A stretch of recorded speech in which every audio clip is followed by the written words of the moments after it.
So Live Tapes Volume 4 was filmed as part of Chisel's last two shows of the One Night Stand tour, filmed at the Sydney Entertainment Centre on December 17th and 18th, 2015. Now, an interesting thing to note here is this is also one of the last shows that was actually held at the Sydney Entertainment Centre before it was actually demolished. Nice one, Sydney. Now, Cold Chisel are an iconic band. They're certainly a band that need no introduction. They've got a huge following over here in Australia, and when we think of the term Aussie pub rock, there's really only a handful of bands that really come underneath that list. And when we talk about Cold Chisel, you know, these guys are really at the top of the list. They're a fantastic band. They've released so much great music over the years, and they've remained to be one of the best live bands that this country has put out. Live Volume 4, in my opinion, has one of the best set lists that they've released so far as part of this series. We get a little bit of everything here. There's all the standard Chisel classics that we really want to hear, like Rising Sun, Standing on the Outside, When the War is Over, K-San, Bow River. They're all here, but there's also a few good surprises in there as well. Like, I wasn't expecting Ida, and I certainly wasn't expecting Georgia, and there's a fantastic version of Georgia on this release, which features Don Walker and Ian Moss delivering a superb performance.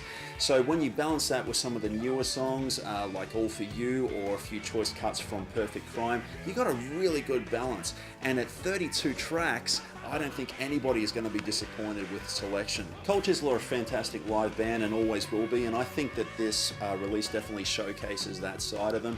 Talking about the band, Jimmy Barnes, man, what a voice. I mean, this guy is starting to get on in years, and he is still giving it absolutely everything behind the mic. I mean, you watch the guy, he is belting every note, and I'll never understand how he's able to do that for 2.5 hours every night and commit to such a touring schedule and keep his voice intact. He's still going for the high notes.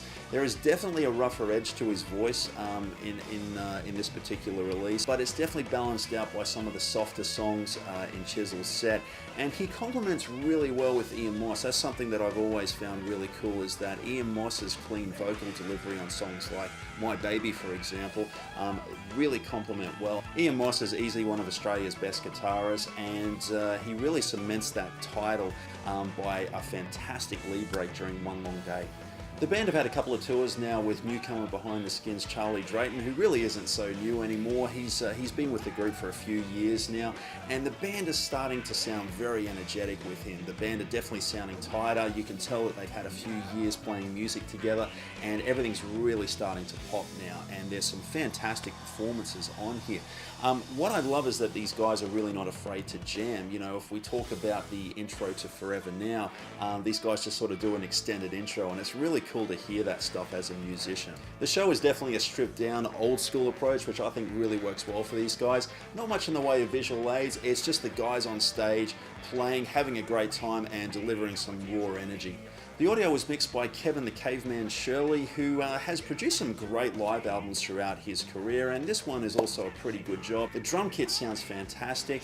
I listened to both the DVD and also the audio CD, and I really couldn't find that much difference. I think it's pretty much the same mix that they've used for both of these formats. My only minor complaint, and this might be the guitarist coming out of me just a little bit, but I actually found that some of Ian Moss's lead breaks could have been bumped up in the mix just a little bit. The concert footage was directed and edited by Robert Hambling, who's done a really cool job on this release. There's not too many fast-paced quick cuts going on. The edit is actually really cool here. The crew really know where to put the camera, and there's also some really cool zooms and handheld shots that almost give it a grungy type of feel in some spots throughout the set, which I thought was a really nice addition and really worked well for this band. Let's move into a couple of things I didn't quite like about this release, and one of them was being Charlie Drayton's performance on a couple of songs. Now look, I'm not going to rag on the man because the guy is clearly a very talented drummer, and he lends his flair to some of these tracks with great ease. And most of his performance is actually, for the most part, great. It's just with a couple of things I had a couple of issues with. One of them being Cheap Wine. I felt that the tempo choice they used to play this song is just far too slow, and it really drags in some parts of the song, and I found myself nodding off and going to sleep, which is not a good thing when it's such an Aussie classic. The other thing as well is that there's been an arrangement change for Shipping Steel, and the drum line itself is actually changed from the original, and I find that this change doesn't lend itself well to this song. It doesn't quite have the driving feel of the original, and I felt that that was really missing on this track. I really felt the backing vocalists weren't really needed as part of this set, and that's not to detract away from the fact that they're obviously talented singers. It's just that I feel Jimmy and Ian can handle it by themselves.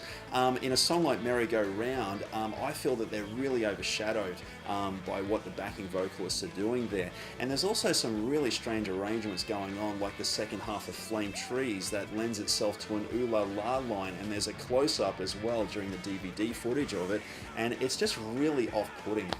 Ooh-la-las have no place in Aussie pop rock, I'm sorry.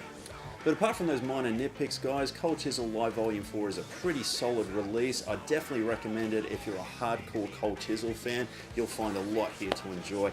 I'm going to give this release a B+. Guys, thanks heaps for checking this review out. I hope you enjoyed it. Don't forget to like and subscribe if you did, and let me know in the comments below what you thought of this release and what your favorite Cold Chisel song, because I love hearing from you guys as always. And of course, stay tuned for more reviews coming out. Iron Maiden's got a brand new live album which I'll be reviewing very shortly, so I can't wait to do that. Until next time, guys, don't forget, support the artists, buy the music. Rock on.